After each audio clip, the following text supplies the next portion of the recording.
16-8 fasting ဆိုတာဘာလဲ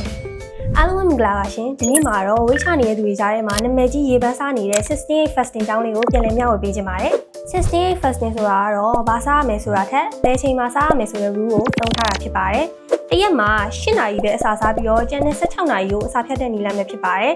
အများစုကတော့မနက်စာနဲ့နေ့လယ်စာကိုစားလေးရှိကြပြီးတော့ညစာကိုရှောင်ကြပါတယ်ဒီနည်းလမ်းကကယ်လိုရီရယူမှုကိုထိန်းညှိပေးတဲ့အတွက်ကြောင့်မလို့ဝိတ်ချတဲ့နေရာမှာအရန်ကိုထိရောက်ပါတယ်ဒါပေမဲ့သတိထားရမှာတစ်ခုကအစားစားနေတဲ့8နာရီအတွင်းမှာဆန်လုံးရိုအသားငါးနဲ့ဟင်းသီးရွက်တွေကိုမျက်မျှတတစားပြီးဖို့လည်းလိုအပ်ပါတယ်။နောက်ပြီးတော့ရေကိုလည်းအနည်းဆုံး8ခွက်လောက်တောက်သုံးပေးသင့်ပါတယ်ရှင်။ဝိတ်ကြခြင်းစောနဲ့24နာရီလုံးအစာငတ်ခံတာမျိုးတွေလုံးဝမလုပ်သင့်ပါဘူးနော်။ fasting လုပ်နေတဲ့တော့အတွင်းမှာနေလို့မကောင်းဘူးဆိုရင်ချက်ချင်းရန်နာပေးရပါမယ်။ကိုယ်ဝန်ဆောင်မိခင်တွေနဲ့ယောဂအခန့်ရှိသူတွေကတော့ဆရာဝန်နဲ့အရင်တိုင်ပင်ဖို့အကြံပြုချင်ပါတယ်။ 16-8 fasting နည်းလမ်းလေးကလွယ်ကူရိုးရှင်းပြီးတော့ထိရောက်တဲ့နည်းလမ်းလေးမလို့ဆန်းလုပ်ကြည့်လို့ရပါတယ်။ဒီလို fasting လုပ်နေတဲ့အတော်တွင်မှာဆာလောင်မှုကင်းဖို့အတွက် glucose ကိုနိုင်ဝက်အလိုမှာကြိုတောက်ထားဖို့လည်းမမေ့နိုင်ဘူးเนาะ။နောက်ဗီဒီယိုတွေမှာပြန်တွေ့ကြမယ်။ Bye bye